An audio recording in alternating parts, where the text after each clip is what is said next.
अस्सलाम वालेकुम नाज़रीन, क्या हाल चाल है? ठीक ठाक हो? खैरियत है? रिश्ता टीवी से आपका होस्ट सज्जाद शाह हर वीडियो के अंदर एक रिश्ता आपके लिए लेके आता है। सबसे पहले आपने हमारे यूट्यूब चैनल, फेसबुक पेज और टिकटॉक को फॉलो करें। हो सकता है हर वीडियो की अपडेट आपको मिलती रहे और नए से नए रिश्ते आपके पास हम लेके आते रहेंगे।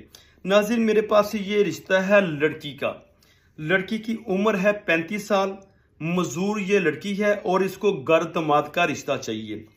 इकलौती बहन है, इसका भाई कोई नहीं है और इनकी वालदा मौजूद है। सिर्फ वालद साहब फौत हो चुकी हैं।